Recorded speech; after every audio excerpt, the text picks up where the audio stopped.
바뀌어버린 상태에서는 앞에 거는 이미 없어져 버렸어요. 그러니까 1차 결집도 의미가 없어져 버리고 2차 결집도 나중에 3차 결집에서 또 뭐 분열을 할 것 같으면 의미가 없어져 버리고 이렇게 돼 버리게 되는 거예요. 근데 스님은 그걸 이제 무신결에 그냥 일반적으로 쓰니까 근본 분열이라고 썼거든. 근데 그게 나중에 엄청난 오류라는 생각을 가지게 됐어. 그래서 이거 근본적으로 재검토하자고 생각해. 그러니까 일반적으로 보통 그냥 근본 분열하고 그다음에 18개로 부파로 분열했다 이렇게 얘기하겠지만 그냥 그대로 일반적인 용어로 썼는데, 그래서 분열이라는 용어가 어디서 나왔느냐 하는 걸 갖다가 빨리어 그 경전사를 다 뒤져가지고 한번 찾아봤어요. 근데 찾아보니까 분열이라는 단어가 없어. 아쉽게도. 분열이라는 단어가 없어. 쉽게 말하면 거기에 쓰이는 단어는 분파라는 단어를 쓰고 있어요. 그러니까 분파라는 단어를 한국에서는 분열로 풀이를 하게 되게 된 거라. 근데 분파는 예를 들면 딸이 시집을 간다. 그럼 딸도 집을 하나 마련하는데 아버지 집은 그냥 그대로 있는 거라. 단지 딸 집이 하나 생겨나는 것 뿐이라. 그게 이제 분파의 의미고, 그러니까 분가라고 얘기하는데, 이제 하나의 파를 만들 때는 분파라고 이렇게 얘기하는데, 그래서 분열이라고 할 것 같으면 그 의미하고는 완전하게 틀려져 버리게 되는 거라. 이게 대성불교 논리인 거라. 쉽게 말하면, 예를 들어 봅시다. 나중에 각각의 교리들을 만들었다. 그리고 각각의 율장을 만들었다. 그러면은 분열이라고 볼 것 같으면 앞에 있었던 부처님의 원음 자체는 없어져 버렸습니다. 그럼 뒤에 나와 있는 지금 현재 우리가 접하고 있는 예를 들어서 빨리율, 율장만 보면 빨리율, 사분율, 오분율, 십송율, 마성기율 이런 거 가지고 대조해가지고 근본적인 율을 찾으려고 하는 수밖에 없습니다. 대성불교에서 하고 있는 양상이 딱 그 양상이거든. 부처님 가르침도 마찬가지입니다. 법장부에서 장암경을 만들고, 어디에서 자바암경을 만들고, 어디서 만들고 해가지고, 각각의 분파에서 만든 것들을 취합해가지고 지금 여러분들이 보고 있는 그 대장경이란 말입니다. 대장경이 하나의 분파에서 만든 게 아닙니다. 각각의 것들을 취합해가지고 한 겁니다. 그래서 대반열반경도 보면 대반열반경이라는 이름도 있고 무슨 열반경이라는 이름이 있고 그냥 열반경이라는 이름도 있고 여러 가지 있는 이유가 그런 이유들 때문입니다. 어쨌든 그렇게 모아가지고 돼 있는 거, 그 다음에 빨리율은 그 대신에 3장이 그대로 남아 있습니다. 그대로 남아 있는 것. 요걸 대조를 해가지고 어떤 것이 근본적인 부처님의 가르침이 맞느냐 하고 조사를 할 수밖에 없다는 거예요. 지금 대성불교에서 하고 있는 논리가 딱 이 분열의 논리로서 해결을 하려고 그럽니다. 그러다 보니까 불교사를 이렇게 얘기할 때 대성불교권에서는 부처님 가르침에서 양쪽으로 갈라집니다. 테라바다, 상자부, 대중부. 그 다음에 상자부에서 또 몇 개, 대중부에서 몇 개. 그런 식으로 딱 분열표 그대로입니다. 그대로 이제 표기를 하게 됩니다. 그런데 문제는 뭐냐면, 분열을 했으면 앞에 거는 없어져 버려야 되거든? 그렇잖아. 그런데, 부파불교에서 분열을 했지만은, 대중부는 몇백 년간 존재를 했고, 또 화지부는 몇백 년간 존재했고, 그 다음에 설일체 유부도 몇백 년간 존재를 했고, 이런 행태들을 띠고 있습니다. 그러면 당연히, 만약에 대중부에서 처음 1차 분열을 할 때 두 개 파로 나눠지게 됩니다. 마이사사가하고 또 하나가 뭐 이러면 지금 잠깐 두 개로 이렇게 나눠져요. 두 개로 나눠지면 이 두 개로 나눠지면 앞에 있던 그 대중부라는 그거는 없어져야 되는데 대중부는 또 그대로 존재를 하거든. 그러니까 분열이라고 해도 사실은 안 맞는 거야. 그 대성불교권에서 얘기하는 방식대로 하더라도. 그래서 이걸 그렇게 봐서는 안 된다. 그래서 분열이라고 봐서는 안 되고, 적어도 불교사를 이해하려면 분파의 이 논리로서 봐야만이 이 문제가 가닥이 풀려버린다.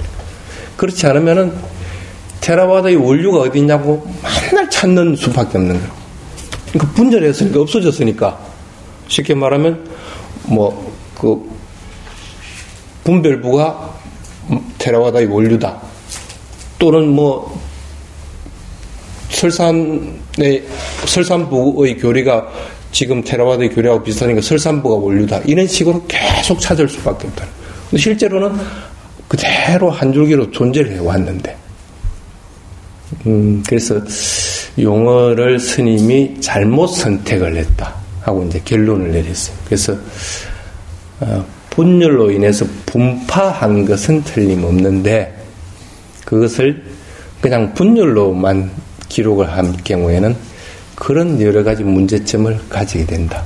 왜 그러냐면 테라와다 지금 여러분들 불교사를 하고 있기 때문에 테라와다 방식으로 배워야 된다는 거예요. 근데 스님은 테라와다 방식인 줄 알고 그냥 썼는데 그 용어가 가만히 보니까 대성불교의 논리에 맞는 용어를 쓰고 있더라는 거예요. 그래서 내가 이거 참 잘못했다.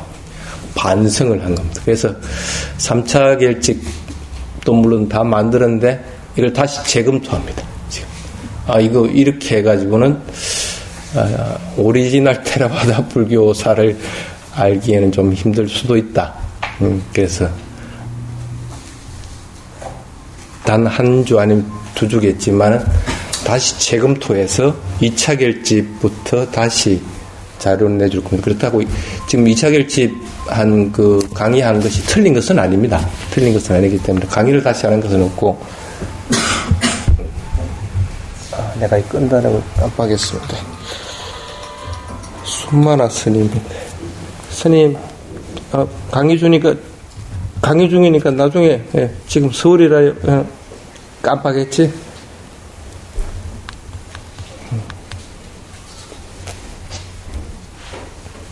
죄송합니다. 요즘 수많은 스님이 자주 전화를 하네.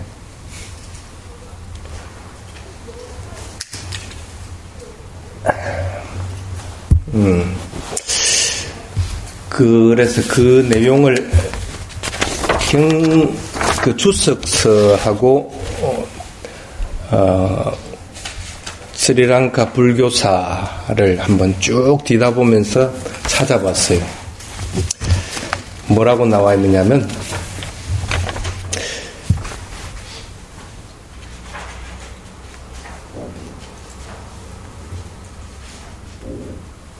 (17) 개의 이단파와 하나의 정통파가 있다. 그것들은 하나의 정통파와 아울러서 전부 18개가 된다 하고 얘기합니다. 쉽게 말하면 원줄기 하나는 있고 거기에서 분파된 게 17개가 있다 하고 얘기합니다. 그래서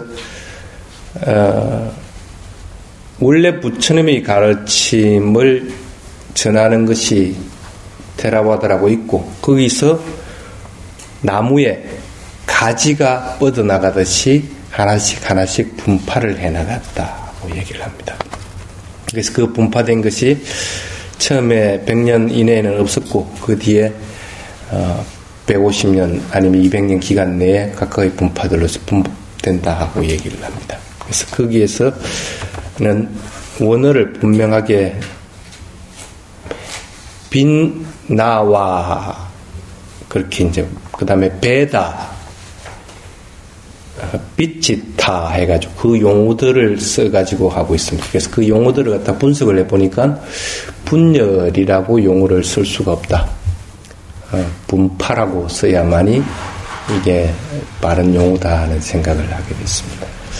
쉽게 말하면 부처님의 가르침을 그대로 이어받은 줄기는 그대로 있는데 이 줄기에서 하나의 가지가 뻗어나가서 하나의 분파를 만들고 또 이 가지를 뻗어나간 분파에서 또 다른 가지들이 또 뻗어나가고 이런 행태들을 띠고 있다. 그래서 원줄기에서도 또 물론 다른 또 분파들이 만들어지게 되어 있다는 거예요. 그게 이제 테라와다의 방식입니다. 그래서 근본 분열한 것은 틀림없지만은 그 근본 분열로 인해서 분열만 된 것이 아니고 분파가 됐다는 의미를 가지게 됩니다. 그러니까 원줄기에서 따로 떨어져 나가서 하나의 요즘 말 같으면 종단을 차리게 됐다는 겁니다. 예를 들어 봅시다. 한국에 가장 원줄기라고 주장하는 조계종이 있다. 그럼 조계종에 있는 스님들하고 막 의견이 안 맞아갖고 내가 하나의 종단을 차렸다. 그게 이제 그 분열로 인해 가지고 분파된 겁니다. 하나의 파를 만들게. 그래서 조계종이라 안 하고 나는 뭐 근본 조계종이라고 이름을 지었다. 그럼 조계종은 분명히 틀린 거죠. 그럼 조계종에서 하는 행사들은 이 스님들은 가서 할 수가 없습니다. 그러니까 스님들이 하는 뭐 포사를 할 수가 있어 이 조계종 스님들이 임명되는 사찰에 주지로 임명될 수가 있어 전혀 할 수가 없습니다. 그러니까 별개의 것이 되어버리게 됩니다. 그렇다고 해가지고 이 나가 있는 스님들이 자기들 나름대로 포살도 안 하고 주지 임명도 안 하고 하는 것은 아니지만 그건 나름대로 그 방식대로 하는 것뿐인 것이지 여기하고는 별개의 것이 되어버리게 된다는 거예요. 그러면은 이 원줄기에서 봤을 때는 이렇게 분파가 됐을 경우에는 당연히 이 원줄기에서는 당신들은 이제는 조계종 스님이 아니다 하고 선언을 해버릴 수밖에 없다는 거예요. 그러면 여기 있는 스님들은 나는 이 조계종 스님이 아니기 때문에 나는 새로운 종파의 스님으로서 등록을 할 수밖에 없는 상황이 되버려요. 이게 이제 분파의 형식입니다. 그럴 것 같으면 조계종은 그대로 있는데 그것은 일부가 떨어져 나가서 새로운 종파를 형성을 하는 것 뿐입니다. 그럴 것 같으면은 이 원줄기는 조계종이라는 것은 그대로 남아있게 된다는 거예요. 남아있게 되는 것이 이게 없어져 버린다는 게 아니라는 거예요. 그러니까 분열한다 해가지고 그 조계종이 이름을 바꿔서 또 다른 이름으로서 뭘 존재를 한다는 건 아니라 이게 분열된다 해가지고 하나의 분파가 만들어진다고 해서 그와 같은 이치와 똑같다는 거예요. 그러니까 부처님 가르침을 갖다 그대로 이어온 것이 있다고 할 것 같으면 그것이 있었기 때문에 스님들끼리 이게 부처님 가르침에 맞느냐 이게 부처님의 율에 맞느냐고 싸움받기를 했을 거 아니라 틀림없이 그게 있었으니까 그럼 그걸 호지하고 있던 것은 분명히 있어야만이 이게 분파가 된다는 거라. 나는 그것을 따를 수 없다 싶으니까 새로운 종파를 만든다. 그래서 이 테라와다 경전에서는 뭐라고 하냐면 그렇게 분파된 것들을 아짜리아와다라고 한다 하고 얘기합니다. 그전에는 테라와다라고 했죠. 그전에는. 그러니까 테라라고 하는 것은 부처님을 지칭하는 용어입니다. 물론 좁은 의미에서는 부처님을 지칭하는 것이고 넓은 의미에서는 부처님과 마찬가지로 깨달음을 이루은 아라한들, 성인들을 갖다 모두 포함을 하고는 있습니다. 그렇지만 어쨌든 그 성인들도 부처님 가르침에 어긋나게 하는 것이 아니고 부처님 가르침을 그대로 따르기 때문에 엄밀한 얘기에서는 부처님을 지칭하는 것이 되게 됩니다. 그런데 여기서는 아리야와다라고 지칭한다. 쉽게 말하면 아리야가 아니라 아짜리야. 아짜리야가 뭔 뜻입니까? 스님 이름이 뭡니까? 아짠진용 그러죠. 아짠이 아짜리야에서 나온 겁니다. 서성이라는 뜻입니다. 그러니까 부처님의 가르침을 따르는 게 아니고 서성의 가르침을 따르는 무리들이라는 뜻입니다. 그러니까 왓지족의 그 우두머리 되는 스님이 2차 결집 때 결정 난 것에 대해서 이건 도저히 우리가 받아들이지 못하겠다. 그러면 거기 있는 그 장로 스님이 우리 여기는 도저히 안 되겠다. 따로 살림 처리자 해가지고 그 스님이 왓지부탁가라는 스님입니다. 왓지부탁가가 하나의 나를 따르는 무리는 모이시로 해가지고 하나의 종단을 만들게 됩니다. 그게 지금은 대중부라는 거라. 그러니까 어떻게 돼? 이 사람들은 부처님의 가르침에서 이것은 틀렸다고 부정된 것이기 때문에 부처님의 가르침을 따라가지고 모여진 게 아니고 이 스님의 가르침을 따라서 모여진 무리라는 거라. 그러니까 쉽게 말하면 테라와다가 아니고 아짜리아, 서성의 가르침을 따르는 건데 아짜리아 와다가 되어버린 거예요. 대성불교는 뭐라고 얘기합니까? 조사의 가르침을 따릅니다. 그래서 조계종의 종조로 여기는 분은 대각국사 의천이다. 천대종은 보조구사 진울이다. 만약에 예를 들어서 그렇게 얘기합니다. 종조를. 어디 종파를 따져도 종조를 부처님이라고 하는 데가 없어. 참 아이러니한 거예요. 어떻게 종조가 부처님이 안 되고 진울이 되고 천태 스님이 되고 다른 또 스님이 되고 그 스승들이 될 수가 있느냐는 거예요. 그러면 그 스승이 말한 것이 부처님 말한 것보다 우선에 있을 수밖에 더 있겠어요? 그게 만약에 부처님 말씀하고 동일하다 할 것 같으면 절대 문제가 안 되는데 이게 동일하지 않을 경우에 항상 문제가 생긴다는 거예요. 부처님 이렇게 설했는데 그 조사 스님은 다르게 설명을 했다. 그렇다면 여기 따르는 무리는 부처님 가르침이 배반되게끔 그걸 따를 수밖에 없다는 거예요. 그러니 이 원줄기에서 봤을 때는 이걸 어떻게 봐야 될 것 같아? 이미 심각한 문제가 되어버리게 되는 거예요. 그러니까 단순히 소소한 계율 가지고 그것이 문제가 되는 것이 아니고 하나의 분파를 형성했다고 하는 것은 그것도 이제 분파를 형성한 것이 바른 가르침으로 인해서 분파가 형성됐을 것 같으면 문제가 안 됩니다. 그래서 17개, 테라와다를 제외한 17개 그 부파들 중에서 교리상의 차이를 보이지 않는 것들이 몇 군데 있습니다. 그런 것은 지역적인 특성 때문에 그 지역적인 것 때문에 거기에 맞게끔 이름을 지은 것들이 몇 개가 있습니다. 그래서 그런 것들을 제외하고는 나머지는 교리적인 문제, 율적인 문제 가지고 새로운 그 종파를 갖다 형성하게 되는 행태들을 띠게 됩니다. 부처님이 말한 법과 율에 맞다고 같은 분파를 차릴 이유가 전혀 없죠. 근데 아니니까, 틀리니까 자기들 입맛에 맞는 것들을 만들게 됩니다. 그러니까 하나가 분열되어 가지고 그렇게 부처님 가르침, 그래서 율이 아니고 법이 아닌 것으로 인해서 그 스승의 가르침을 따르는 무리가 형성된다고 하는 것은 굉장히 큰 문제가 되어버려요. 그러니까 이거는 차후에 계속적으로 만들어질 수밖에 없는 거예요. 그래서 그 뒤에 1차 분열, 2차 분열, 3차 분열, 5차 분열까지 해서 다 만들어집니다. 그게 몇 년 정도 존속했을 것 같아요. 그 부파들이. 지금까지 남아있는 게 있습니까? 있어요? 대중부 지금 남아있습니까? 사람들은 대중부에서 대성불교가 태동했기 때문에 대성불교의 원류가 대중부라고 얘기하는데 천만의 말씀입니다. 나중에 그 불교사를 공부하면서 아마 그 부분을 덜 먹일 겁니다.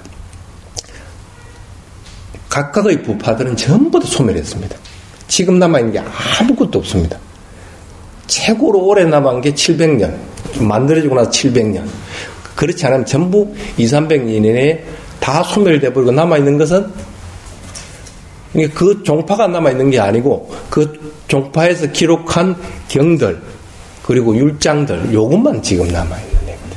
그것도 완전하게 남아있는 것이 아니고 테라와다 불교같이 종파도 그대로 남아있고 경륜론 삼양도 그대로 남아있는 것은 아무데도 없다는 거라.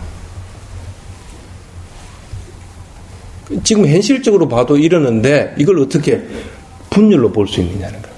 분열은 절대 될 수가 없다. 그래서 그거는 분파로서 봐야 된다는 것들입니다.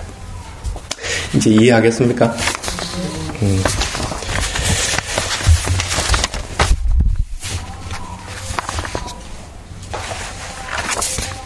그런데 이렇게 분열된 각각의 파들은 원줄기에서 봤을 때는 어떻게 취급을 했을까? 어떻게 취급했을 것 같아요? 당신들은 3차 결집 이후에는 그렇게 될 수가 없습니다. 3차 결집 때는 3차 결집 이후에는 이미 파성을 해버릴 것 같으면 그 옷을 벗겨가지고 보내버립니다. 3차 결집 이후에는 쉽게 말하면 내가 하나 따로 종단을 차린다. 예를 들면 그래 가지고 자기들 나름대로 이제 뭐 스님들끼리 회의도 하고 주주도 임명하고 이렇게 한다 할 것 같으면 그렇게 된다고 할 것 같으면 아예 이 무리들은 그 쉽게 말하면 제가자의 신분이라고 다른 사람들 다 천명을 해버리게 됩니다. 그러니까 자기들 나름대로는 할 수 있을지 몰라도 실제적으로는 종단의 역할을 못하게끔 됩니다. 그게 이제 3차 결집 이후에 드러나는 겁니다. 그래서 같이 스님들이 갈말을 하지 않는 상태가 될 것 같으면 아는 그런 무리가 있으면 옷을 벗겨서 그 뒤로부터는 백의로서 쫓아보내게 됩니다. 태국에도 그런 교단이 있었죠. 산티아속이라고 하는 교단. 굉장히 신도들도 많고 그 출가한 스님들도 거기에 많이 몸담고 있었어요. 그런데 이게 이제 이단으로서 딱 규정되자마자 그 뒤에 거기에 있는 스님들 전부 다 옷을 이 황의가 아니고 백의를 다 입혔어요. 그건 어쩔 수가 없습니다. 그래서 지금도 백의를 입은 머리깎은 출가자라고 봐야 되겠지. 출가자들이 제가자들을 가리킵니다. 그렇지만은 그 백의를 입은 그 출가자들 향해서 비쿠라고는 얘기를 안 합니다. 자기 나름대로 명칭을 쓰게 되는 거죠. 어쨌든 전통적인 부처님의 가르침을 따라 출가한 사람으로서는 인정하지 않게끔 된 행태들이 그게 현재도 존재를 합니다. 3차 불교 이후에는 같이 갈말을 하지 않는 무리는 출가 비구가 아니다 하고 딱 못을 박아놨습니다. 그래서 지금도 마찬가지입니다. 그래서 스님이 누누이 그런 얘기를 합니다. 스님들끼리 공동적인 것들을 행하지 않고 혼자서 독사리를 하고 있고 혼자서 수행을 하고 있고 그것은 비구가 아니다 하고요.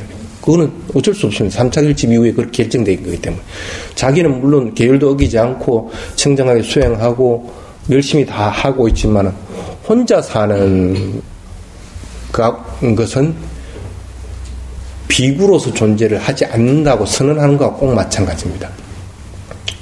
그래서 외국에 있는 스님들이 한국에 오면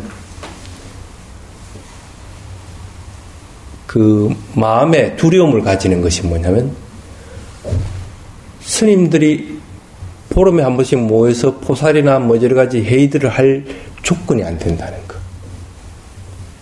그러니까 거기서 오는 그렇다고 내가 비구가 아닌 것은 아니지만은 그것을 인한 두려움 때문에 빨리 가려고 합니다. 빨리 자기 나라로 돌아가려고 하더라고요. 그러니까 쉽게 말하면 제정신이 박힌 스님이면 그렇게 하고 있다는 거라.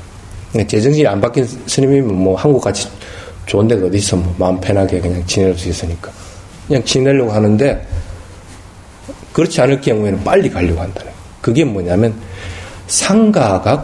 상가로서의 제 역할을 할 수가 없기 때문에 그렇다는 거예요. 말이 예쁘게 했는데 그런데 3차 결집 이후에는 그런데 여기는 3차 결집 이전입니다. 3차 결집 이전에는 그러면은 이렇게 부처님 가르침하고 어긋난 교리, 어긋난 율로 인해서 종파를 행성할 경우에 이걸 갖다가 어떻게 해야 될까? 어떻게 해야 될 것 같아요?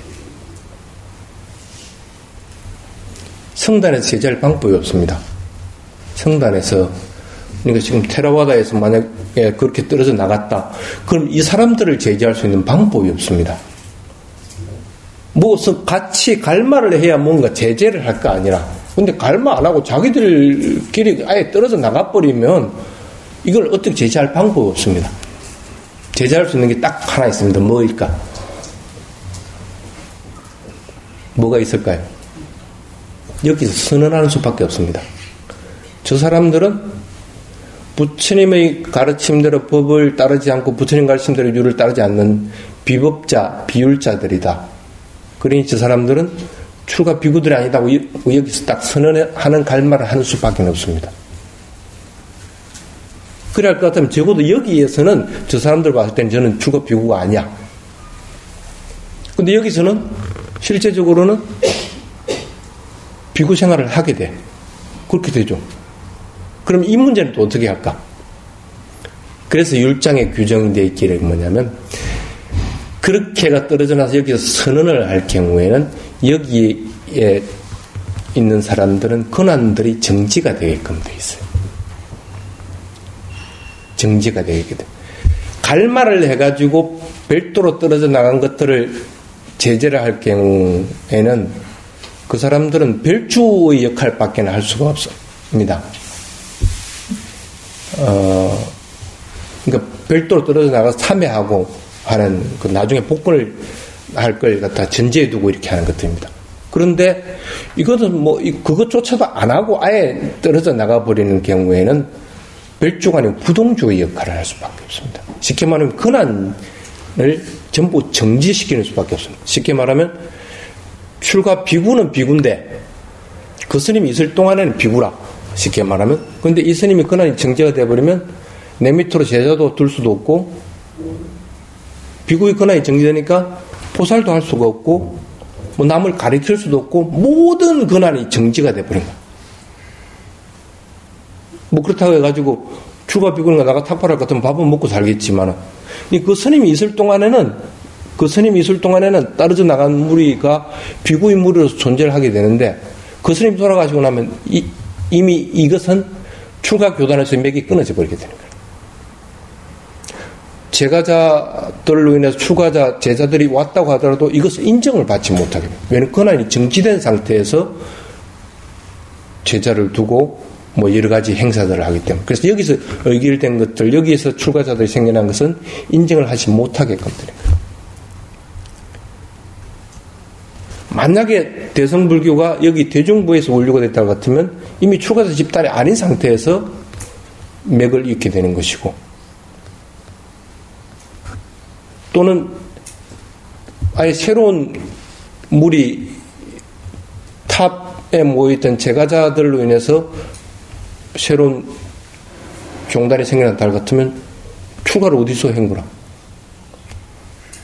그러면 쉽게 예를 들면 이쪽 테라바다 불교에서 봤을 때는 대성불교권 스님들을 인정할 근거가 전혀 없어져 버린 거라.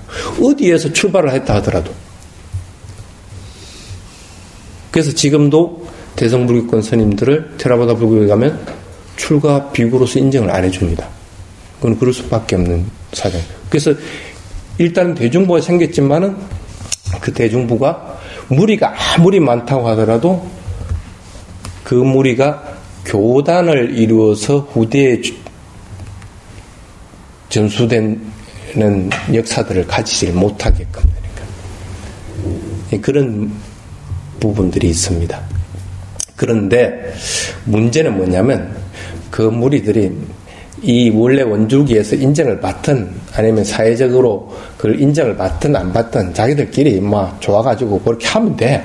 자기들끼리 적어도 인정을 되니까. 문제는 뭐냐면 그것이 문제가 아니고 이렇게 나가 있는 무리들이 법과 율을 바꾸어서 나간 무리이기 때문에 그 뒤에는 끊임없이 법과 율을 바꾸는 것들이 자꾸 생겨난다. 그래서 대중부의 그 뒤의 역사들을 보면 엄청난 일들이 벌어집니다. 쉽게 말하면 무아 논쟁. 부처님 무아라고 그랬는데 무아냐 진하냐 쉽게 말하면 한글 보면은 실제 하는 것이 있는가 없는가 무아 논쟁. 그것 가지고 몇십 년간을 끕니다. 그리고 부처님 가르침 중에서 또 일부는 윤회가 없다. 쉽게 말하면 요즘 말로 윤회 부정하는 것. 업은 존재하지만 업과 윤회를 갖다 연결시키지 않으려고 하는 것. 그거 가지고 또 수십 년간 또 논쟁을 합니다. 그래가지고 또 꿈이 안 맞으면 또 분파를 차리는 거라. 나가가지고. 그것만 한 것 같아요. 그 뒤에 여러 가지 논쟁들이 계속적으로 벌어집니다. 그 지금은 어떤 것까지 있어요. 부처님 말은 육식 외에 칠식 있고 팔식 있고 그것까지 전개가 된 거예요. 그러니까 구식까지는 아직 전개가 안 된 것 같아요. 몇 시까지 될는지 뭐 부처님 분명히 육식 위에는 없다고 했는데, 그러니까 그렇게 되니까 이 부처님 가르침하고는 점점 더 멀어지다 보니까 이게 더 행위상학적으로 바뀔 수밖에 없는. 그러니까 그게 이제 여러분들이 배우는 교리라. 그러니까 원래 원주기하고는 얼마나 멀어져 버리게 되는 거야. 처음에 떨어져 나갈 때 가장 이슈가 됐던 것이 10가지 비법 행하는 겁니다. 그 중에 뭐가 있느냐면, 우리는 따로 떨어져서 별도로 갈망을 해도 된다 하는. 그거는 단호하게 거절됐거든. 그거는 뭡니까? 귀찮으니까, 쉽게 말하면, 만약에 예를 들어서 가까이 지역에 이렇게 있는데, 이번에는 어디 전주에서 스님들이 모인다. 그러니까, 그 전제까지 부산에서 가려면 귀찮단 말이야. 멀단 말이야. 부산 지역에만 해도 4명 이상 스님이 있으니까 우리는 우리끼리 할게.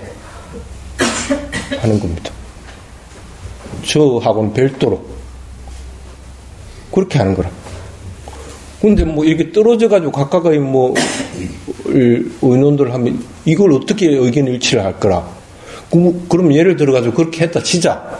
그럼 전주에서 의결된 것들하고 여기 뭐 부산에서 의결된 거하고 이게 의견 상충이 일어나면 어떤 걸 그 상가 의결이라고 할 거라. 이걸 인정하자는 얘기거든. 따로 갈망을 해도, 따로 무리를 지어가지고 모여가지고 회의를 해도 이것은 인정하자. 부처님 가르침하고는 전혀 딴판이 이렇게 되는 행태가 되게 됩니다. 또 하나 중요한 부분이 뭐냐면, 그 뒤에 이제 전개된 것이 아라한이라고 하는 것이 완전한 것이 아니다.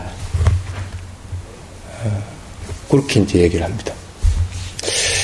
아라한이 완전하지 않다고 할 것 같으면 뭐가 완전할까? 그럼 자기들은 예를 들어봅시다.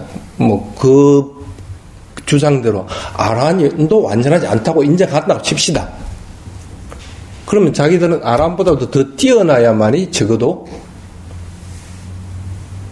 완전히 해탈한 분이라고 얘기를 할 수 있을 거 아니야. 근데 그 아라한보다 더 뛰어난 분은 부처님밖에 없는데, 그렇다고 자기들이 부처님이라고는 얘기를 안 하거든.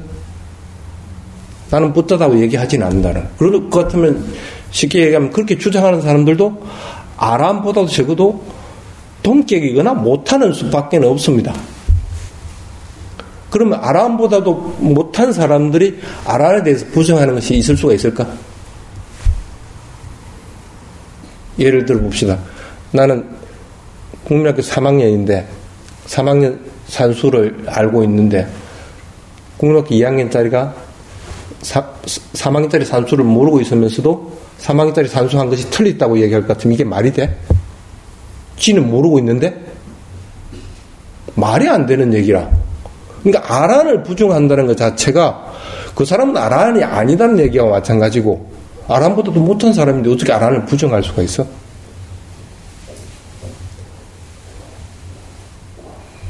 이게 논리적으로도 안 맞아. 그렇다고 칩시다. 어쨌든. 그런데 논리적으로 전개한 아라한에 대한 부정들이 지금 현대에서 이렇게, 그때 당시에는 뭐 치열하게 그게 맞다고 싸웠는데 지금 현대에 와서 딱 보니까 참 가당치도 않은 얘기들이야. 아라한에 대해서 요만큼이라도 이해하고 있을 것 같으면 적어도 이런 얘기는 할 수가 없을 것인데,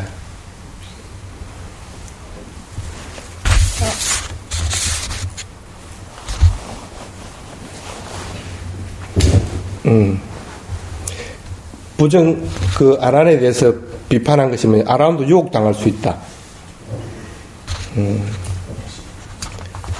쉽게 말하면, 질병 등의 원인으로 인해서 아란보다 더 못한 것으로 퇴위할 수도 있고, 또는 내가 아란 가위에서 더 밑으로 아래로 떨어질까 봐서 그런 두려움이 일어나기도 하고, 그렇다는 얘기다. 이게 어느 상으로는 가능하지만 아라한이 가능할 수 있는 경지인가? 아라한이 될 경우에는 마음이 이미 해탈을 하고 해탈했다는 걸 내가 해탈했다는 걸 갖다 분명하게 압니다. 물론 그걸 학자들은 뭐 마음의 해탈, 그 다음에 지혜의 해탈, 내가 심해탈, 해탈이라고 분리하는데 사실은 분리할 수 있는 부분은 아닙니다. 태국에 있는 내 스승에게 그런 걸 물어본 적이 있어요. 스님, 완전하게 깨달음을 이루고 나서 어떤 마음이든가요? 하고 물어봤어. 쉽게 말하면 당신 아란이요? 아니요? 하는 얘기야. 아란이 같으면 내가 따라가 끼고 안 가면 내가 시켜도 안 한다는 얘기라. 어떤 마음이든가요? 하고 물어보니까 스님 씩 웃으면서 뭐라는지 알아? 내가 참 강을 건너고 나니까 딱 강 건너고 나서 내가 건넜다 하고 안도감이 확 든다는 거라. 아니, 급류들이 흐르고 뭐 이런 강이 있는데 강을 어쨌든 싹 건너고 나니까 너무 다행인 거야. 너무 좋더라는 거라. 근데 그것이 딱 끝이는 게 아니고, 그러고 나서 돌아보니까 저쪽에 강을 건너려고 하는 사람들이 부지기수로 있는 거야. 무작기라 이거. 나는 강을 건넜는데 그럼 건너주기 위해서 노력을 해야 되는 거야. 저 사람들을 보고 저 사람들을 강을 건너게 해야 되겠다는 마음이 딱 생기더라는 거야. 그 얘기를 해요. 그래서 가위에 이르게 됐을 때 사람들이 그 가위에 이르고 나서 가지는 마음들이 바로 저런 것이다. 자신이 그 가위에 이르렀다는 걸 분명하게 안다. 그리고 그 가위에 이르고 나서는 나는 다시는 저 물살 흐르고 하는 데를 왜 건너갈 거라. 그리고 건너가야 될 이유도 없기 때문에 그 건너갈까 봐서 하는 두려움이 생길 이유가 없어. 건너와서 이미 그것들에 대해서 다시는 건너가서는 안 되는 곳이라는 걸 아는데 왜 건너갈까 다시 내가 그쪽으로 갈까 봐서 두려움이 생길 거라. 이 말이 되는 거야 이게? 그럴 수가 없는 거야. 가위에 이르고 나면 그것만 생기는 게 아니고, 그러고 나서 저쪽에 있는 사람들, 건너지 못한 사람들에 대해서 저놈들을 빨리 건너주려고 하는 그런 자비스러운 마음들이 일어난다는 거라. 그것으로 인해 가지고 딱 확인이 돼버리는 거라. 움직이지 않게끔 내가 할 일이 정해져 버리게 된다니까. 그런 상태인데 이게 가위를 잃을까봐 두려워하는 마음이 생긴다? 아니면 내가 여기에 가만히 나 가위에 이르렀다 하면서 허덕이고 있는 안주하는 것으로 인해서 내가 대보하기도 한다? 가위에 이런 사람, 나라들의 이런 사람들은 안주하는 법이 없어요. 어디 부처님이든 무슨 깨달으면 이런 분들이 가만히 지가 가위에 이르렀다가 가만히 있는 사람들이 어디 있어? 자기들이 역량에 맞게끔 저 한 사람이라도 더 건지려고 노력을 하지. 그런 법이 없다는 거라. 마찬가지입니다. 두 번째, 세 번째, 네 번째 다 이걸 조목별로 분석을 해보면 말이 안 되는 얘기인가. 그러니까 아란에 대해서 전혀 이해를 하지 못하는 상태에서 이런 얘기들을 하게 되는 거야.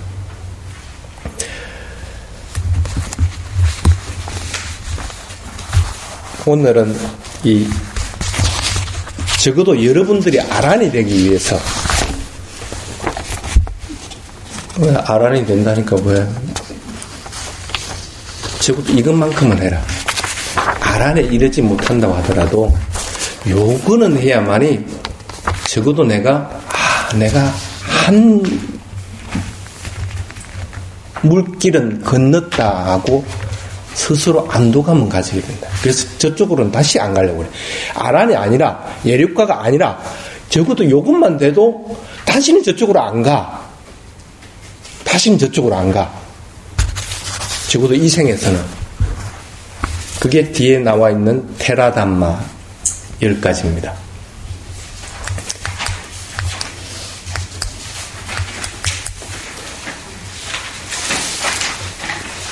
테로 낫단유랍니다. 오랜 경험이 있는 자, 오래도록 그와 같은 것들을 경험하는 것, 수행도 오래도록 하고 경전 배우는 것도 법문 듣는 것도 그리고 테라와다 불교에 맞게끔 테라와다 신자로서 살아가는 것도 오래도록 해야 돼요. 그걸 단번에 무슨 하듯이 할 수 있는 부분이 아니야. 그거는 책에서나 가능한 얘기지. 그래서 며칠 지나고 나서 나 깨달았다, 나 예륙가에 이르렀다, 인가해 주시오. 말도 안 되는 소리들 하지 말아요. 그런 법은 없다는 거라. 오랜 경험이 쌓여야 된다. 그 다음에 두 번째가 신라와 그러면 덕행을 갖춘 자, 계행을 잘 지키는 자. 가위에 이른 사람의 공통적인 것이 있습니다. 계행은 자연스럽게 지킨다. 계행을 지키지 않는 자들이 가위에 이를 수는 없습니다. 다능코. 그럼 제가자로서 쉽게 말하면은 가위에는 이르지 않는다고 하더라도 그래도 내가 법에 대한 확신을 가진다고 하려고 할 것 같으면 계행 안 지키고 이걸 할 수 있는 방법이 없다는 거예요. 그런 법이 있으면 가져와봐. 그런 법은 없다는 거예요. 그래서 계행을 지키는 자를 갖다가 덕의 한계가 난다 그렇게 얘기합니다. 그래서 덕행을 갖춘 자라고 얘기를 합니다. 그 다음에 바오숲도 많이 들어서 부처님의 가르침에 대해서 풍부하게 아는 자, 뭐든지 많이 법문도 많이 듣고, 이게 바오수토라고 하는 것은 가르침을 많이 듣기도 해야 되고 가르침을 많이 외우기도 해야 되고 그리고 수행으로 인해서 그 가르침을 확인하기도 하고 할 줄 알아야 되고, 경전하고 수행하고 자꾸 분리가 돼버리면 이게 안 돼버려. 경전 따로 수행 따로 돼버려. 근데 사실은 이게 한 덩어리거든. 한 덩어리인데 그걸 가르칠 때 그렇게 분리해서 가르치는 것 뿐이라. 근데 바오수토가 아닌 사람들은 이게 자꾸 분리돼 버리는 거야. 듣는 것은 풍부한데 내가 행하는 것은 들은 것에 반대되는 행태들. 그런 사람은 바오수토라고 얘기 안 합니다. 들은 것만큼 실행되는 사람. 수행하는 사람들은 당연히 그래서 부처님 가르침에 대해서도 풍부하게 접하고 아는 사람들. 수행만 하는 사람이 수행만 하고 있다. 그것은 거의 가짜라고 보면 됩니다. 거짓말 같죠? 실제 그렇습니다. 불교사가 그렇게 증명을 하고 있습니다. 불교사가. 남을 지도하는 스님들 중에서 경전을 모르고 그것에 대해서 해박한 지식이 없는 스님이 있던가? 다는 거 없습니다. 경전에 대한 지식도 풍부해야만이 수행에 대한 지식도 풍부해지고, 수행에 대해서 경험이 풍부해야만이 경에 대한 지식도 풍부해지게 되는, 이건 불가분의 관계라는 거예요. 그래서 조금 공부하다 의문나는 것은 경을 뒷받침해가지고 그걸 갖다 반조를 하기 때문에 그렇게 돼 나간다는 거라. 수행만 쭉 해가지고 부처님 당신 내렸지만 알 안에 툭 이르른다? 세상에 그런 법은 지금은 없어. 그렇게 될 수도 없고. 같은 절에 살아도 스님한테 매번 경험한 것들을 가서 보고할 수도 없어. 그러면 자기가 어떻게 해야 돼? 그것이 바른가 하는 건 경을 뒤집어가지고 아니면 부처님 가르치면 아니면 스님 법문을 통해가지고 그걸 확인하는 수밖에 없는 거라. 우리 자연스럽게 경에 대한 것들이 풍부해질 수밖에 없는 거라. 그러니까 역대 서성들을 보면 경전에 대해서 모르는 분들이 거의 없다는 거라. 그래서 경험 많이 들어 지식이 풍부한다는 것은 수행도 아울러 갖추고 경전에 대해서도 풍부하게 알고 있고 그것을 독송할 수도 있고 그런 분들을 얘기하는 것들입니다. 그 다음에 스와카타 파티모코라고 하는 것은 계율에 대해서 익숙하게 아는 자. 아, 이게 지금 계율에 어긋나는 거 아닌가? 어느 절에 간증인데 있는 여담입니다. 이렇게 오후에 스님이 가니까 대접할 게 없으니까 과일을 이렇게 내놔. 그래서 과일 우리 못 먹어 그러니까 옆에 있는 테라와다 스님이 그냥 삼키면 되지요 이래. 과일을 그냥 삼키면 된다. 그러면서 한날 내가 그게 갈아가지고 먹는 거나 그냥 그거 뭐 씹어 먹든 삼켜 먹든 먹는 거나 사실 먹는 건 똑같아. 먹는 건 똑같다고. 똑같은데 뭐 그냥 먹으면 되죠. 이렇게. 그래서 야 이게 참 위험하구나. 굉장히 위험하구나 하는. 그것을 때려놓고 이놈의 새끼 죽을 놈 살려면 하지는 못하는 기고 위험하구나 하면서 단호하게 안 됩니다. 먹으려고 할 것 같으면 갈아오시오. 그렇지 않으면 물리시오. 이렇게 얘기를 한 적이 있어. 근데 그 얘기는 뭐냐면 사실은 갈아 먹든 뭐 그냥 그걸 삼키 먹든 뭐 씹어 먹든 그 이제 배 종류였는데 별 차이는 없거든. 뭐 안에 들어가는 건 마찬가지인데. 근데 이걸 계율에 대해서 완전히 숙지하지 못하기 때문에 이런 오류가 발생하는 거예요. 결과만을 볼 것 같으면은 그걸 어떻게 불교라고 얘기할 수 있나? 불교는 어떤 경우든지 결과를 보지를 않습니다. 과정을 더 중요하게 여깁니다. 근데 결과만 보려고 그래. 똑같은 결과를 나타낸다. 오후에 그걸 씹어 먹지 말라고 한 이유를 갖다 까먹어버리는 거라. 까먹어버리고, 뭐, 결과적으로는 똑같으니까 갈아 먹거나, 뭐, 즙을 쪽 빼가지고 물만 마시는 거나, 그거 먹는 거나, 뭐, 뭔 차이가 나느냐 해가지고, 그냥 씹어 먹는다는 거. 그러니까 거기에 있는 제가자가, 우리 스님은 이렇게 먹는데 하면서 갖다 준 거야. 쉽게 말하면. 이제 스님도 무 봐라, 이거야.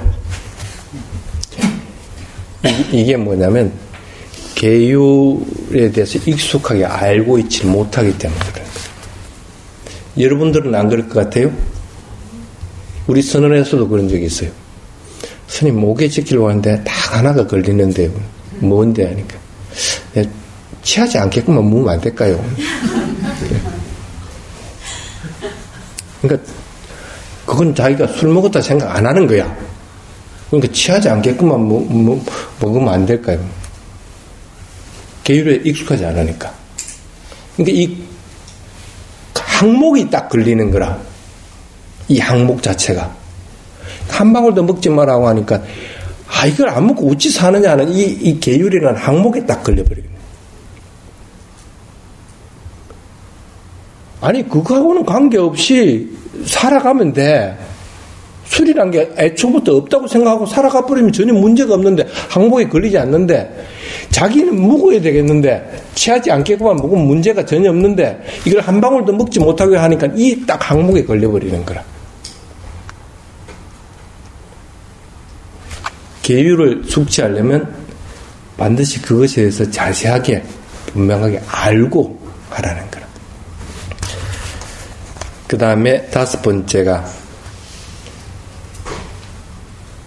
아디까라나 사무빠다 우빠 사마 구살로 그렇게 됩니다. 문제가 발생했을 때 잘 가라앉히는 거야. 서로 싸움박질을 했다.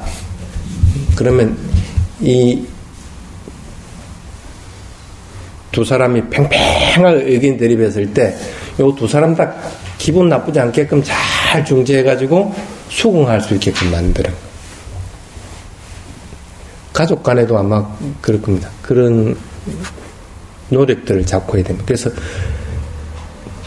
나라고 하는 걔네들을 자꾸 내세우고 그리고 어느 쪽 편을 자꾸 들려고 하다 보면 그게 안 돼버립니다. 그래서 쟁사인을 갖다가 둘 경우에는 어떤 경우든지 이쪽에서 뽑고 저쪽에서 뽑고 하더라도 법과 율에 맞게끔 그것들에 대해서 확실하게 분명히 알고 있는 사람을 뽑게 돼 있습니다. 그래서 그렇게 뽑을 경우에는 그 사람은 적어도 한쪽 편을 들지 않는다는 거야. 어느 편을 들기 이전에 이게 부처님이 가르치면 맞는가, 이게 부처님이 말한 율에 맞는가 하는 것만 먼저 비춰보고 있다는 거야. 거기에 따라서 판단을 한다는 거야. 내 편, 네 편이 있는 게 아니고. 내 편, 네 편은 마음속에 있는 겁니다. 그게 항상 내 편이 죽을 때까지 내 편이 되는 건 아닙니다. 남의 편이 되기도 하는 겁니다. 그럼 왜 그러냐면 마음속에 있는 거기 때문에. 그럴 것 같으면은 쟁사를 가라앉히기 위해서는 이 사람 마음을 갖다 헤아려 가지고 잘 조정할 줄 알아야 돼요. 그래서 두 사람 다 수긍할 수 있는 그런 사람이 되어야 된다는 거예요. 그 다음에 단막가모, 법을 가르치는데도 열정이 있어야 되고 제자를 가르치는데도 애정이 있게끔 꼭 알아내 이르지 않아도 적어도 법에 대해서 확신이 들면은 당연히 법에 대한 애정을 가지게 됩니다. 이게 얼마나 중요하고 이게 얼마나 소중하다는 걸 안다는 거야. 그럼 당연히 이 법에 대해서 다른 사람들하고 얘기할 때 잘 이끌어 주려고 하게 되는 거야. 법을 설할 때도 마찬가지고 또 제자들을 가르칠 때도 꼭 마찬가지다. 그래서 사람들이 만약에 그게 갖춰지지 않을 경우에는 인원이 100명이 모였으면 열심히 가르칩니다. 근데 인원이 5명밖에 안 모였다 할 것 같으면 그 열심히 가르치는 동력이 떨어져 버린다는 거야. 남 믿고가 안 돼서 그런 거야. 법에 대한 확신들이나 법에 대한 고마움들을 갖다가 체험을 못하니까 당연히 그렇게 되는 거라. 인연에 무슨 관계가 있어. 그리고 가르치는데 무슨 제약 조건이 있다고 그걸 가지고 법을 논하느냐는 거라. 그러니까 법을 그는 모욕하는 거라. 그러니까 적어도 여러분들은 법의 소중함을 알 것 같으면 법에 대해서 나누려고 하는 열정들이 있어야 되는 거고, 그리고 내 주변에 있는 사람들을 법으로 자꾸 인도하고, 그리고 그 사람들에 대해서 진짜 애정을 가지고 얘기할 수 있고 가르칠 수 있고 인도할 수 있는 자가 되어야 된다. 그 다음 7번째 산투토 해가지고 만족할 줄 아는 자. 만족할 줄 아는 것은 있는 그대로에 대해서 만족한다는 얘기도 되지만 욕심 안 부리면 됩니다. 욕심 안 부리는 걸 만족하는 자라고 그렇게 얘기합니다. 그래서 욕심을 가지지 않도록 해야 됩니다. 여러분들은 너무 많아서 문제입니다. 많아서. 그 다음에 빠사디꼬, 항상 편안하고 보기 좋은데, 경전에 그런 것들이 있습니다. 부처님이 이 세상에 태어난 것만 해도 그 부처님을 보는 것만 해도 이게 나 얼마나 좋으냐 하는 구절들이 자주 나옵니다. 여러분들이 집에서 법에 대한 이해가 하고 법에 대한 확신이 가졌다 할 것 같으면 저 사람이 있는 것만 해도 집안 사람들은 다 평온한 거야. 좋은 거야. 그래서 문제가 생기더라도 다 저 사람만 보면 아이고 그래도 내가 누구를 드려야지 하는 그런 마음이 들어. 그걸 갖다 이 마사디꼬라고 그럽니다. 그게 집에 있을 때나 밖에 있을 때나 어떤 경우든지 항상 이 상태가 되도록 자꾸 노력을 해야 된다. 그 다음에 자나라비 해가지고 4가지 선정, 초선정부터 사선정까지 그 즐거움을 알고 그것을 경험해서 정득해서 그것을 소유한 자. 적어도 초선정 문턱까지는 가봐야 될 거 아니야. 안 그래? 열심히 알아차리고 있으면 초선정 문턱에는 가는 겁니다. 그래서 적어도 그 수행하고 있을 동안에는 그렇게 가볍고 그렇게 평온하고 고요할 수가 없어야 된다는 거라. 수행하는데 힘들어 죽겠다 할 것 같으면 많이 틀리는 거고 적어도 그렇게 되도록 해야 된다. 내가 보고 있는 것이든 듣는 것이든 선정의 상태와 마찬가지의 마음들이 일어나야 된다는 거야. 아, 저건 나쁜 소리 하다가 저 소리가 얼마나 좋느냐는, 듣기 좋으냐는 거야. 그 즐거움을 그럴 수 있어요? 남이 나를 욕하고 때려도 아이고 나 얼마나 좋느냐 이럴 정도가 되어 있냐. 순간순간에 있으면 그렇게 됩니다. 순간순간에 머물러 있을 것 같으면 적어도 그렇게 됩니다. 수행은 그겁니다. 다른 게 아닙니다. 그 다음에 위무토 자유롭게 된 자. 여기서는 이제 해탈이라는 의미인데 꼭 해탈이라고 보지 말고 어떤 경우든지 자유롭게 된 자. 가진 게 없으면 자유롭습니다. 가진 게 없으면. 여러분들은 집이 너무 많습니다. 여러분 가정의 집만 얘기하는 것이 아니고 얽매여 있는 것이 너무 많습니다. 그런데 실제로는 얽매여 있는 것이 아니어도 자기 스스로 그 매여 있습니다. 자기 없어도 잘 그 집들은 잘 돌아가고 갑니다. 세상 안 망하고. 그런데 지 혼자 매여 있는 거예요. 거기에다. 자기 스스로 자유롭지 못하고 있다는 거예요. 그래서 적어도 내가 해야 할 일은 분명하게 해야 되지만은 그것들에 대해서는 자유로워야 된다. 마음에서. 적어도 이 10개를 갖추면은 법에 대한 확신들은 가지게 됩니다. 그래서 이 10개를 갖췄다고 판단됐을 때 그 사람한테 너 이제는 법을 써도 좋다. 너는 보살행을 해도 좋다 하고 얘기를 하게 됩니다. 섣불리 생각할 수 있는 부분은 아니라는 거예요. 그런데 여러분들은 어쨌든 법에 대한 확신이 들어서 이게 너무 좋다는 마음이 있어야 뭘 그 다음 단계로 넘어갈 거 아니라 그렇게 되도록 자꾸 얘기합니다. 아라한에 대해서 쭉 조사를 한 게 있습니다. 그래서 적어도 이 지구상에 존재하는 아라한이라고 칭하는 분들 그리고 부처님의 경우 경전에 나오는 아라한들을 조사해서 그 사람들의 행위들을 갖다 다 조사해 보니까 딱 특징들이 나오는 것이 있습니다. 그걸 보통 아라한의 마음이라고 그렇게 얘기합니다. 아라한의 마음은 어떤 마음들이 있을까?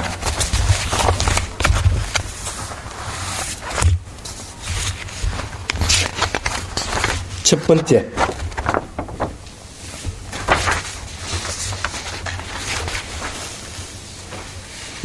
속박되는 연결고리가 없다. 나는 이 시간 되면 집에 가야 돼. 그럼 집에 가는 것은 맞긴 맞는데 그렇다고 해서 집하고 내하고 속박되는 연결고리는 전혀 없다는 거야.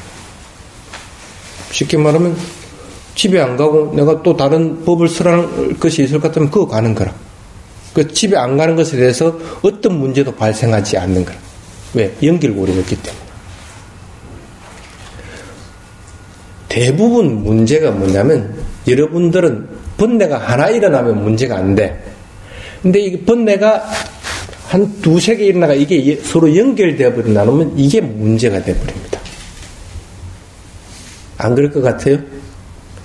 성질이 확 났다. 그럼 성질 났네 하고 탁 알아차리면서 싹 가라앉아 버리면 크게 문제가 안 돼. 근데 이 성질이 탁 났는데 나한테 왜 이래?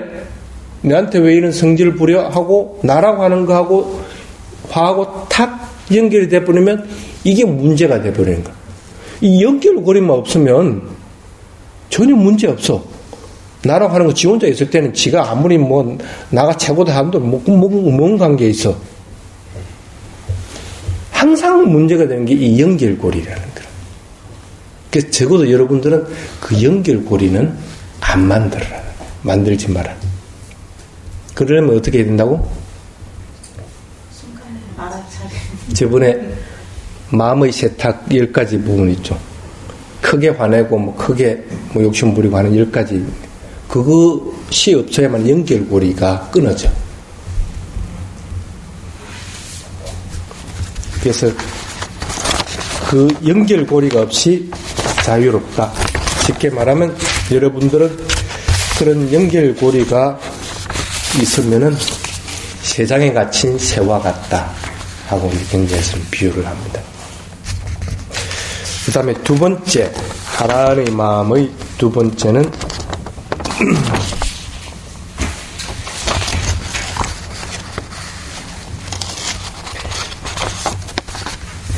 근거, 대상들에 대해서 즐거워하지 않는다. 맛있는 거 보면 맛있다 하지 않는다는 거야. 쉽게 말하면 맛있는 대상, 그리고 보면 예쁘다, 예쁜 대상에서 예쁘다 하고 즐거워하지 않는다. 대상에 대해서 즐거워하지 않아야 된다는 거야. 그렇다고 해서 대상에 대해서 싫어하는 마음도 이렇게 해서는 안 되겠지. 당연히 즐기지 않는다는 것은 즐거워하지 않고 싫어하지 않는다는 그것을 즐기지 않는다는. 밥은 먹어야 되지. 그러니까 밥은 먹을 때 맛있는 것도 먹기도 하고 맛없는 것도 먹기도 하는데 즐기지 않으면 맛있다 맛없다 하고 먹는 게 아니고 필요한 양만큼만 먹게 된다는 거야. 그래서 그 즐기지 않기 위해서 출가한 스님들이 만날 바리떼에 밥 먹으라고 해 하는 거라. 밥에 바리떼에다 밥이고 국이고 반찬이고 다 몰아가지고 먹으면 이게 뭔 맛인지 몰라. 좋아하고 싫어하는 것을 떠나기 위해서 훈련시키는 거라, 그 바리떼가. 실제 그렇습니다. 그렇게 훈련되고 나면 적어도 먹는 것에 대해서 탐착하는 것이 딱 끊어져 버립니다. 적어도 그걸 5년간만 해봐. 왜 얼굴을 찡그려? 진짜 먹는 것에 대해서 딱 끊어져 버립니다. 일부러 수행할 필요 없이 딱 끊어집니다. 자기가 적절한 양도 알게 되고. 그 다음에 세 번째,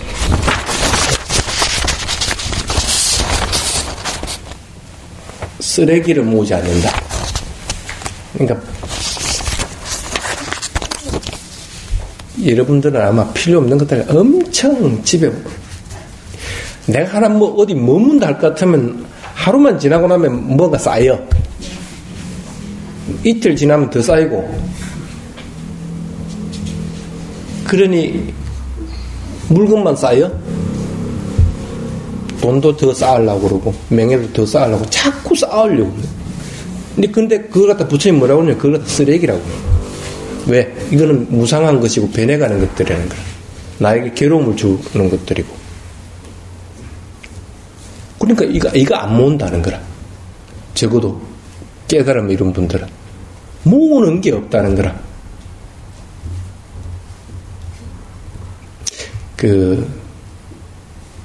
우리 태국에 있는 스승을 좋아했던 계기가 뭐냐면, 내가 이제 한참 공부할 때 이제 외국에 이제 뭐 아소코항 강문 같은 거 조사한다고 이제 학교에서 이제 조사하러 가라 그럴 것 같으면 뽀로로 쫓아가, 스님 나 며칠 날 인도 며칠 갔다 와야 됩니다. 같으면 응? 그래?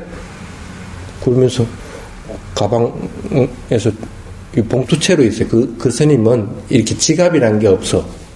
누가 좀 그걸 봉투를 받아가지고 뭐 얼마 뜨는지도 모르고 그냥 안에 이어놔요. 그래놓고 그 속에서 찝어내갖고 이렇게 줘. 세봐. 그럼 이게 내가 세보고 얼마 필요하다 그러면 요거면 됩니다 하면서 나머지는 이렇게 돌려주고 이러거든. 용도가 요런 용도로 쓰여지는 거라. 큰 스님이니까 얼마나 누가 스님한테 보시를 많이 할 거라.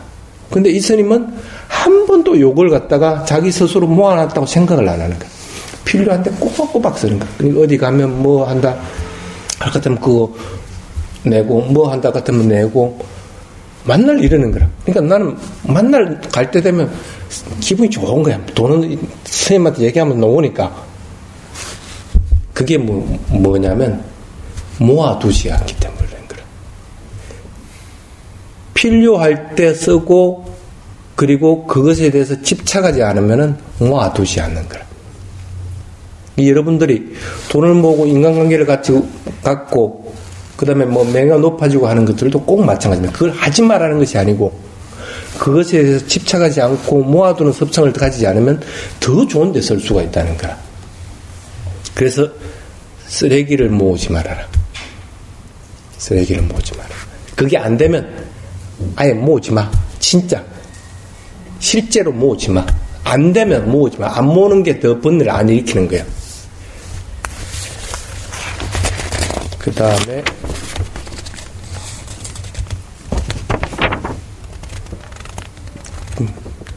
조건 짓는 것이 없다.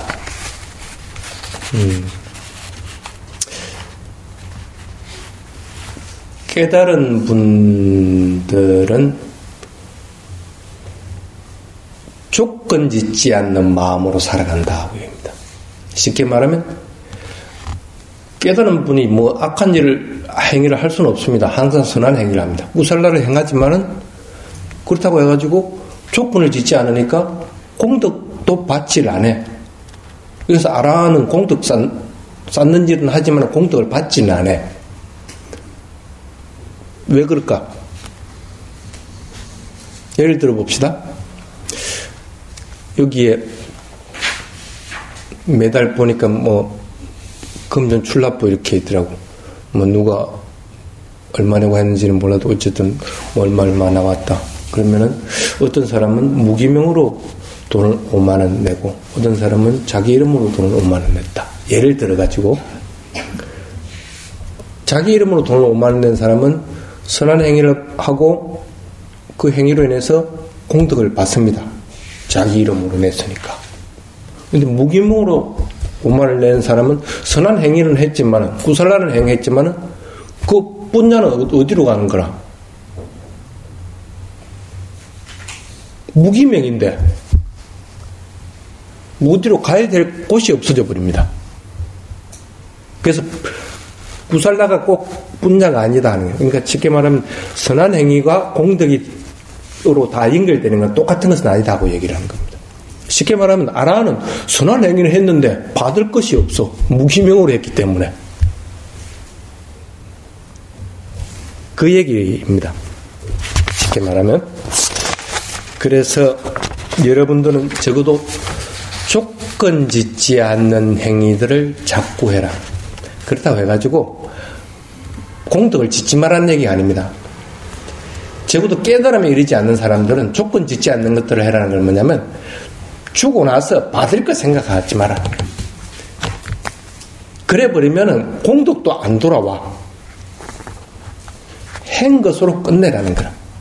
당연히 내가 했다고 알면 그 공덕은 나에게 돌아오는 거라. 내가 돌아오길 바라지 않아도 그런 조건을 안 지어도 괜찮다는 거야.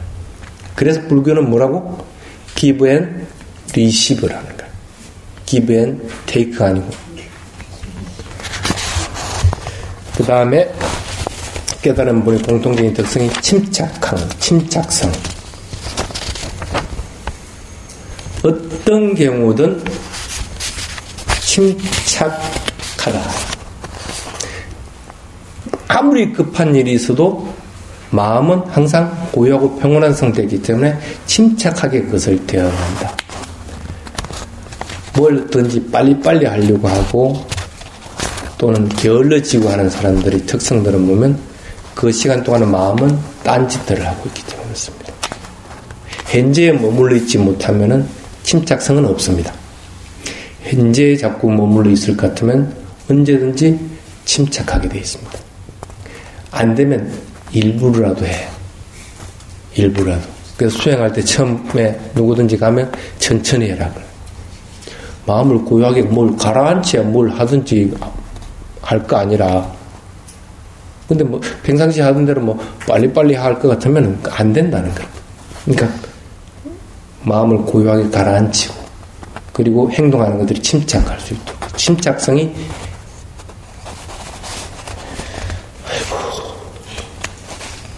그 다음에 비교해 보는 것들이 없다.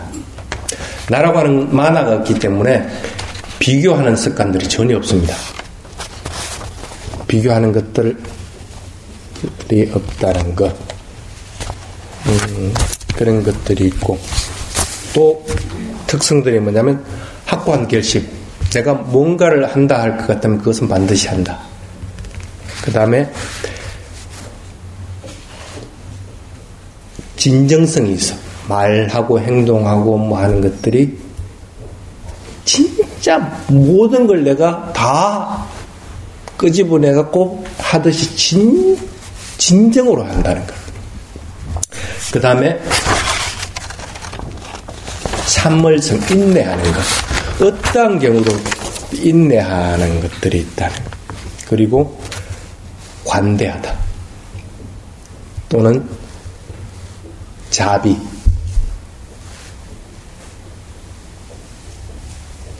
이런 것들하고 지혜. 이런 것들이 공통적으로 갖춰져 있다는 거예요. 그러니까 이게 하나만 있는 게 아니고 이런 것들이 다 이렇게 갖춰져 있다는 거예요. 쉽게 말하면 뭐 남들에 대해 친절하지도 모르고 그러면서 지는 뭐 깨달았다 할 것 같으면 가짜다. 공통적인 특성이라는 거예요. 이게 언제 발표됐냐면 미국에서 그 어느 그 정신과 그 학자가 이걸 갖다가 조사를 한번 한 적이 있어요. 그래서 테라바다뿐 아니라 뭐 대성불교 그다음에 뭐 티베트 모든 그 경전들하고 그리고 그 성각자들 그 서성들을 조사해 보니까 적어도 그분들은 공통적으로 이런 특징들이 있더라는 거예요. 적어도 여러분들은 그런 것들을 적어도 따라가려고 할 것 같으면 아라한에는 이르지 않아도 아라한에 이르기 위한 초입에는 적어도 이룰 수가 있다는 거예요. 그럴 것 같으면은 아라한에 단언을 하는데 수다원에 이르고 나면 빨리 도달하게 됩니다. 수다원에 이르고 나면 여러분들은 일렉과 불안과 한참 시간이 걸릴 거라고 하는데 한참 시간이 걸립니다. 근데 일렉과 불안과는 사실은 한 묶음입니다. 쉽게 얘기하면 세 묶음이 있다고 생각하면 됩니다. 맨 밑에 예류가에 못 이뤄가지고 항상 문제가 되는 것이 예류가에 이루고 나면 두 번째, 세 번째는 한 묶음으로 이루어집니다.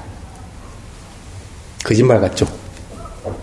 그 다음에 네 번째 아라한은 또 한 묶음으로 이루어집니다. 그래서 쉽게 말하면 세 묶음이라고 보면 거의 맞을 겁니다.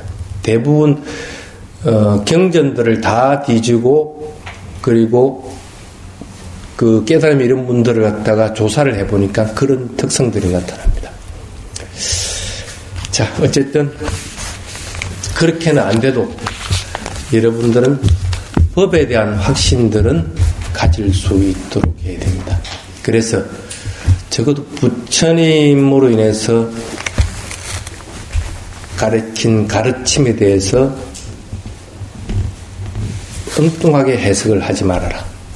그리고 그 가르침 따라 잘 수행해서 깨달음이 이른 아라한들에 대해서 모욕하지 말아라. 그 두 가지를 할 것 같다면 그것은 바로 불교를 모욕하는 거지. 부처님을 모욕하는 것과 마찬가지라는 그런 얘기를 드리면서 마치겠습니다.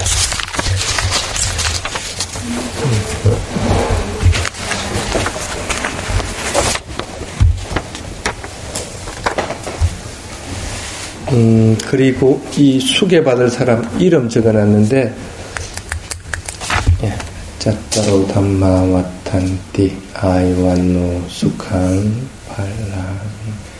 항상 부처님 가르침 따라 살아가면서 행복이 가득하시길 바라겠습니다. 사두, 사두, 사두.